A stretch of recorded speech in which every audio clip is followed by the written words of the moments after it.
So my thinking in setting up the sequence of speakers in this way, that Tony is followed by Russell Korus, is that Tony appears to me to be working at a very high level of something that's already reasonably well financed and involves a group of people, whereas Russell is a guy who got into this thing on his own, a guy who started trading on his own and discovered that it wasn't that easy to do.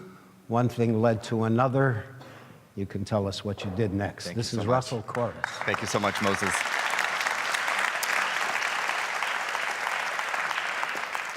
Thank you very much. Do you want to know just how prevalent digital currencies are already today? Little old ladies in China are using them. So my friend Dawn was just traveling through China, and while she was in Beijing, she was walking down the street, and she saw an old lady selling fruit by the side of the road. She went up, she picked out some fruit, went to hand over some money, and the old lady shakes her head and says, "No cash." Dawn says, "What do you mean no cash? How am I supposed to pay?" The lady holds up her phone, says, "Only we pay or Alipay." Now, when Dawn first told me that story, I couldn't believe it. And then I found this. Now, these are cashless transactions in China, which in 2015 already totaled $1.5 trillion. That tripled in 2016, it tripled again in 2017, and is projected to triple again by 2021.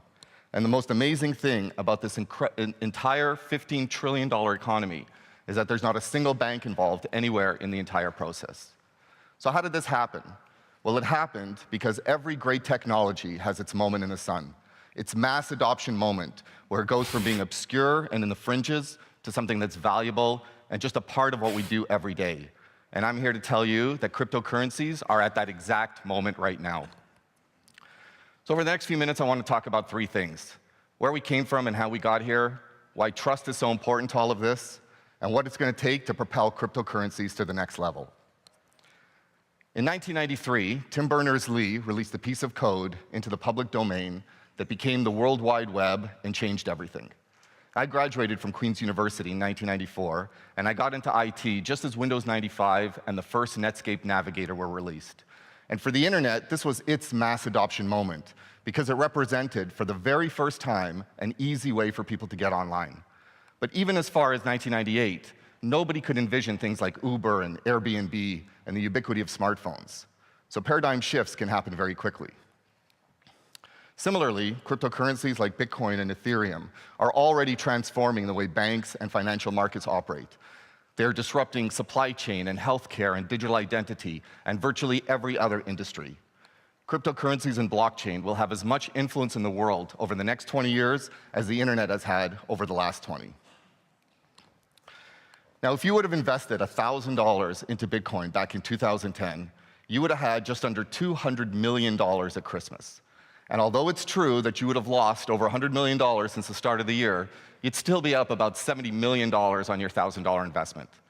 Now, I hear Warren Buffett and others call Bitcoin a bubble, but I look at this chart and I'm reminded of a quote, which is, "A bubble is simply any rising asset that you have no position in." So what led to all this? Well, in 2008, world equity markets were cut in half. More than $30 trillion of value was lost, and this led to a significant erosion in public trust. Today, only a very small percentage of people still have faith in government. And it's the same with banks and other financial institutions. The crash in '08 was acidic to public trust. However, the crash did produce a profound event. Satoshi Nakamoto, whoever he, she, or they may be, and isn't it amazing that to this day, we still do not know the true identity of the creator of Bitcoin?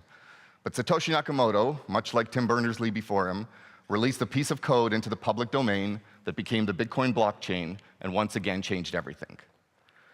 And it all comes down to trust. I mean, think about this. You can take Bitcoin and send it over the internet to a complete stranger halfway around the world, directly, peer-to-peer, without a third party to validate, and both of you can have complete trust in the validity of the transaction.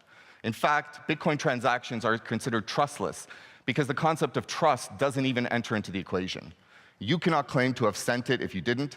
The other party cannot claim to have not received it if they did, because both of you can go onto the blockchain directly and view the confirmed transaction for yourself. So Bitcoin is trustless. It's also decentralized, which means it's outside the control of any central bank or government or entity or organization.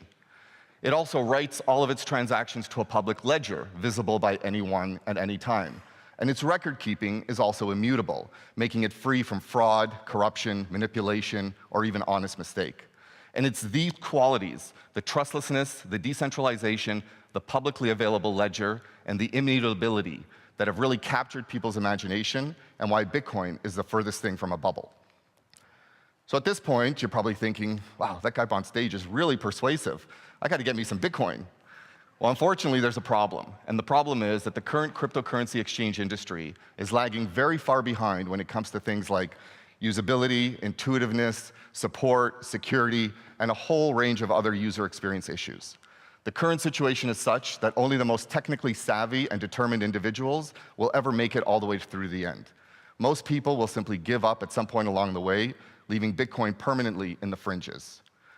At this time, less than 2% of investors own any cryptocurrency, yet over 50% own stock. And the only way to grow that market and increase crypto ownership levels is to make it easier for people to go online and buy, sell, and trade cryptocurrencies. That is the reason why my partner and I created Easy Exchange. Our vision is crypto for all. I mean, look, if I believe, as I do, that cryptocurrencies are going to change the world, then I want to do everything I possibly can to help facilitate mass adoption. Cryptocurrencies are incredibly forward-thinking, and they need to be acquired more easily. The only way for them to ever reach their full transformative potential in society is if we make it easier for people to acquire them. That's the whole vision around Easy Exchange. In 3 years, every single person in this room is going to own and use cryptocurrencies. Every one of these technologies behind me needed a mass adoption moment to go from obscure to mainstream. And with the help of Easy Exchange, I believe cryptocurrency's moment is upon us. Thank you very much.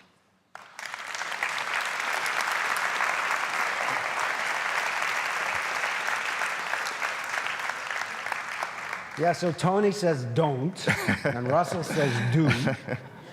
I respectfully disagree with everybody's Tony. talking about trust. Yes. And in one sense, this whole thing got started because, as I explained, people didn't trust governments. Mass inflation has destroyed many lives, and inept and corrupt governments are very famous. We'll take this picture.